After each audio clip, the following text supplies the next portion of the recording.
and a first of its kind since 2010. It is both a legal and a political process. Mr. Speaker, the Supreme Court in the Sonko's case confirmed that impeachment is not just about civil liability or criminal culpability, but it's about accountability, political governance, as well as policy and political responsibility. Mr. Speaker, I'll speak very briefly to that in the end, but I want to speak to the issue of grounds. I'll be very brief, Mr. Speaker. Mr. Speaker, there are 3 grounds that have been given under Article 150 of the Constitution. Mr. Speaker, I want to speak to the issue, the 3rd ground, which is gross misconduct. Mr. Speaker, I have actually looked at the Constitution and there is no definition of gross misconduct. I have looked at our laws and there is no definition of gross misconduct. Mr. Speaker, Black's Law Dictionary defines gross misconduct as a dereliction of duty, unlawful or improper behavior. Mr. Speaker, on that account alone, virtually every ground that has been stipulated here would amount to gross misconduct. Mr. Speaker, speaking as a governance expert, perhaps it's one of the areas we may want to change in future in the Constitution. Because I was saddened when Nancy Baraza was removed from office for just touching somebody's nose. Only. Even pinching. Yeah? Touching somebody's nose.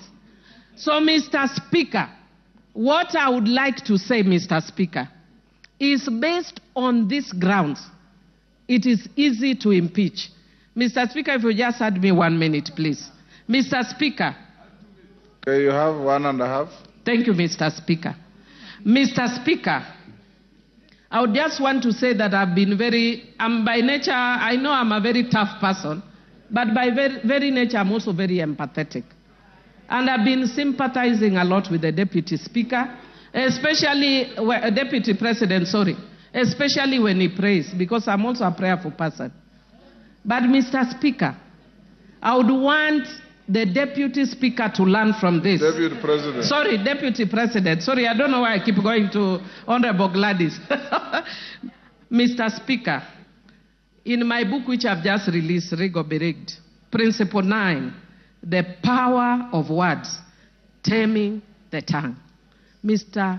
Speaker, if the Deputy President had been quiet, he would have carried many people in this house. But he did not tame the tongue. And every time he spoke, he's just showing further and further division of the country.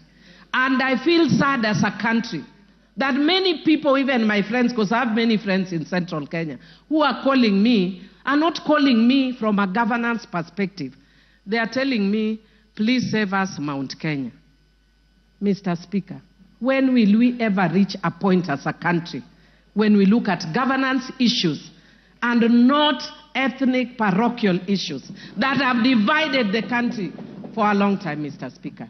Mr. Speaker, I do empathize with the Deputy President, and I wish the hand he extended to the President, he had done it much earlier.